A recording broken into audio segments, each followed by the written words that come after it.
দিলীপ আছে দিলীপেই। লোকসভা নির্বাচন চলাকালীন দিলীপকে কিন্তু আমরা দেখেছি তার লোকসভা কেন্দ্র থেকে একেবারে কোমর বেঁধে প্রাতঃভ্রমণে নেমে চায়ের আড্ডার সাথে প্রচার সারতে।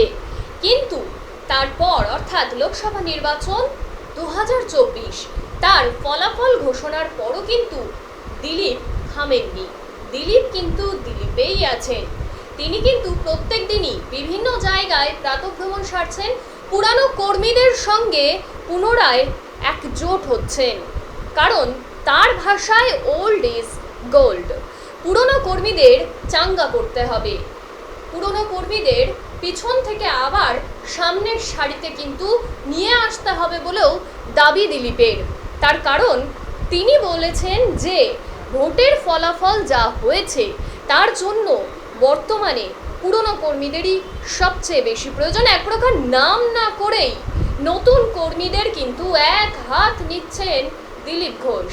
তিনি এই দিন উত্তর 24 পরগনার বসিরহাট মহকুমার স্বরূপনগর ব্লকের গোবিন্দপুর গ্রাম পঞ্চায়েতের গুনরাজপুর বাউর বর্ষি নিয়ে বড় মাছ শিকারের আশায় বিজেপি নেতা দিলীপ ঘোষ। তাহলে কি লাঠির কাছে হেরে গিয়ে নতুন করে সংগঠন চাঙ্গা করতে চাইছেন দিলীপ? সেই দিকেই কিন্তু প্রশ্ন তুলছে সবাই। তিনি এই দিন মাছ ধরেছেন বড়শি দিয়ে, সাথে সাথে নাম না করেই একাধিক নেতা নেতৃত্বদেরও কিন্তু তোপেছেন মাছ ধরার ইঙ্গিতেই। তিনি কি বলেছেন শুনে নিন। উপরে দিতে হবে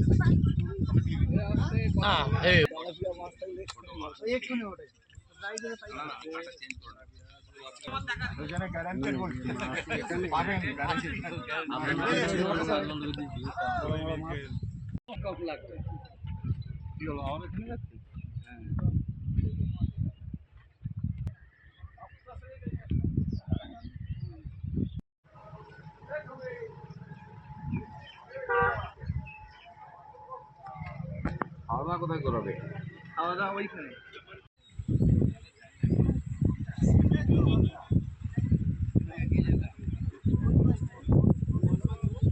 চান করে কিছু না হলে কেন হলো জানতে যা হচ্ছে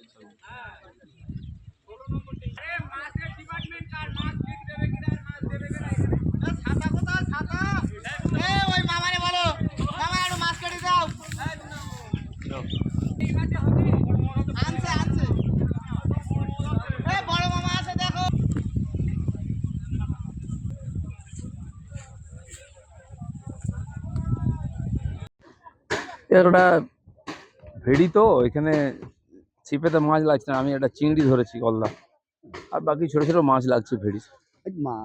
দাদা যে আপনি একটা পোস্ট করেছেন সোশ্যাল মিডিয়াতে যে ওল্ড ইজ গোল্ড, এটা কি দলীয় নেতৃত্বকে কি আপনি একটা বার্তা দিতে চাইছেন যে পুরনো যখন পার্টির বিপর্যয় হয় তখন পেছনে তাকানো দরকার হয়।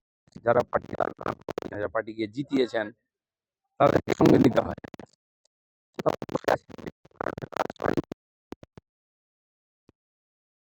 যারা দুর্নীতি এসছেন পার্টিকে,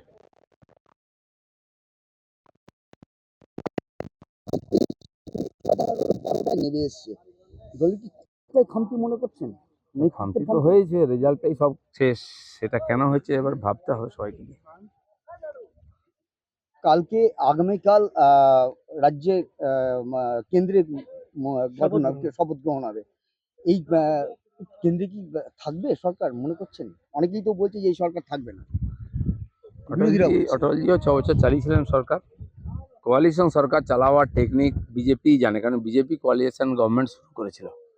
তো সেই জন্য এটা নিয়ে চিন্তা নেই। যারা আমাদের পুরনো আর সহযোগী আছেন তারা অনেক বছর আমাদের সঙ্গে আছেন, তারা থাকবেন সঙ্গে, সেই নিয়ে মেজরিটি আছে, সরকার চলবে।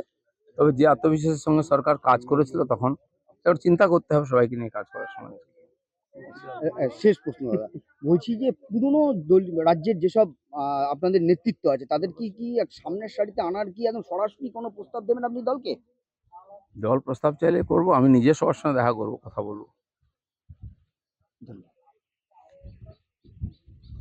দাদা দাদা 10 তারিখ স্কুল কলেজগুলো খুলছে, তার আগে কেন্দ্রীয় বাহিনী স্কুল কলেজগুলো দখল করে বসে আছে, যেটা তৃণমূল থেকে অভিযোগ করা হচ্ছে। যে আগামীতে স্কুল কলেজগুলো কিভাবে চালানো হবে, এই বিষয়ে কি বলবেন? বাঁকুড়াতে কলেজ বন্ধ করে দিয়ে যখন ওরা পুলিশ রেখেছিল, পরীক্ষা বন্ধ করে দিয়েছিল কলেজের, অভিষেক ব্যানার্জি যাবেন বলে, তখন মনে হয়নি এতে অসুবিধা হয়।